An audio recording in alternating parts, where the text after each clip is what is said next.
Hi friends, welcome back to my YouTube channel. ಇವತ್ತು ನಾನು ಗೆಣಸಿನ ಪರೋಟ ಅಥವಾ ಗೆಣಸಿನ ತೇಪ್ಲ ಅಂತ ಏನು ಹೇಳ್ತೀವಿ ಹೇಗೆ ಮಾಡೋದು ಅಂತ ನೋಡೋಣ. ಸೊ ನನ್ನ ಚಾನಲ್ ಸಬ್ಸ್ಕ್ರೈಬ್ ಮಾಡೋದು ಮರಿಬೇಡಿ. ಸೊ ಇದಕ್ಕೆ ನಾನು ಗೆಣಸು ಬೇಯಿಸ್ಕೊಂಡಿರೋ ಗೆಣಸನ್ನ ನೀಟಾಗಿ ಮಿತ್ಕೋತಾ ಇದ್ದೀನಿ. ಮ್ಯಾಶ್ ಮಾಡ್ಕೊಳ್ಳಿ. ಗೆಣಸು ಒಂದು 10-15 ನಿಮಿಷ ನೀವು ಬೇಯಿಸ್ಕೊಂಡ್ಬಿಟ್ರೆ ನೀಟಾಗಿ ಸಿಪ್ಪೆ ಸುಲಿದ್ಕೊಂಡು ನೀಟಾಗಿ ಮಿತ್ಕೊಳ್ಳಿ. ಸೊ ಇದು ಯಾವುದೇ ರೀತಿ ಗಂಟು ಅಥವಾ ಏನೂ ಇರಬಾರ್ದು. ಅದಾದಮೇಲೆ ನೀವು ಸಣ್ಣದಾಗಿ ಹೆಚ್ಕೊಂಡಿರೋ ಈರುಳ್ಳಿ ಹಾಕೋತಾ ಇದ್ದೀನಿ. ಅದ್ರ ಜೊತೆಗೆ ಸ್ವಲ್ಪ ಕೊತ್ತಂಬರಿ, ಸ್ವಲ್ಪ ಕರಿಬೇವು, ನಿಮಗೆ ಎಷ್ಟು ಖಾರ ಬೇಕೋ ಅಷ್ಟು ಹಸಿಮೆಣಸಿನ್ಕಾಯಿ ಸಣ್ಣದಾಗಿ ಹೆಚ್ಕೊಳ್ಳಿ.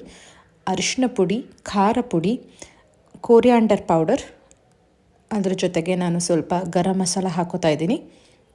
ಉಪ್ಪು ಹಾಕ್ಕೊಳ್ಳಿ. ಜೊತೆಗೆ ಶುಂಠಿ ಬೆಳ್ಳುಳ್ಳಿ ಪೇಸ್ಟ್, ಹಿಂಗು ಹಾಕ್ಕೊಳ್ಳಿ. ಇದಿಷ್ಟು ಹಾಕ್ಕೊಂಡ್ಬಿಟ್ಟು ನೀವು ಇದಕ್ಕೆ ಎಷ್ಟು ಬೇಕೋ ಅಷ್ಟು ಕ್ವಾಂಟಿಟಿಯಲ್ಲಿ ಗೋಧಿ ಹಿಟ್ಟು ಹಾಕ್ಕೊಳ್ಳಿ.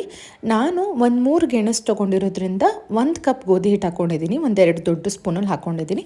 ನೀಟಾಗಿ ಮಿಕ್ಸ್ ಮಾಡ್ತಾ ಹೋಗಿ. ಮಿಕ್ಸ್ ಮಾಡ್ತಿದ್ದಂಗೆ ಅದರಲ್ಲಿರೋ ಹಸಿ ಅಂಶದಿಂದನೇ ನಿಮಗೆ ನೀಟಾಗಿ ಅದು ಒಂದು ಚಪಾತಿ ಹಿಟ್ಟನ್ನು ಅದಕ್ಕೆ ಬಂದುಬಿಡುತ್ತೆ. ಚಪಾತಿ ಹಿಟ್ಟಿಗೆ ಸ್ವಲ್ಪ ಗಟ್ಟಿ ಇರಬೇಕು ನೋಡಿ.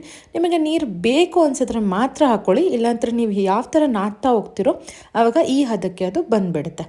ಅದಾದಮೇಲೆ ಹಿಟ್ಟಚ್ಚಿ ಕೂಡ ನೀವು ಇದನ್ನು ತಟ್ಬೋದು. ಬಟ್ ನಾನಿಲ್ಲಿ ಒಂದು ಆಯಿಲ್ ಪೇಪರ್ ಮೇಲೆ ಒಂದು ಸ್ವಲ್ಪ ಎಣ್ಣೆ ಹಚ್ಚಿಬಿಟ್ಟು ಕೈಯಲ್ಲೇ ತಟ್ಕೋತಾ ಇದ್ದೀನಿ. ಸೊ ನೀವು ನೀಟಾಗಿ ಚೆಂದ ಬರುತ್ತೆ. ತಟ್ಕೊಂಡ್ಬಿಟ್ಟು ಇದನ್ನು ಬೇಯಿಸ್ಕೊಳ್ಳಿ. ಇದು ಎಷ್ಟೊಂದು ಜನಕ್ಕೆ ಸ್ವೀಟ್ ಪೊಟ್ಯಾಟೋದ ಅಂತ ಅನಿಸೋದು ಇಲ್ಲ, ಅಷ್ಟು ಚೆನ್ನಾಗಿ ಇರುತ್ತೆ. ಗೆಣಸಿನ ಸ್ವಾದನೂ ಬರುತ್ತೆ.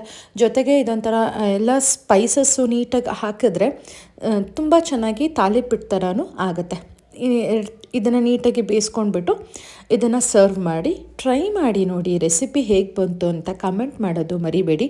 ನಿಮ್ಮ ಕಮೆಂಟ್ಸ್ ತುಂಬ ಇಂಪಾರ್ಟೆಂಟ್ ಆಗುತ್ತೆ. ನೀವು ಮೊಸರು ಜೊತೆಗೆ ಉಪ್ಪಿನಕಾಯಿ ಅಥವಾ ಚಟ್ನಿ ಪುಡಿ ಜೊತೆ ತಿನ್ಬೋದು. ಈ ವಿಡಿಯೋ ಇಷ್ಟ ಆದಲ್ಲಿ please like, share and subscribe. Thank you.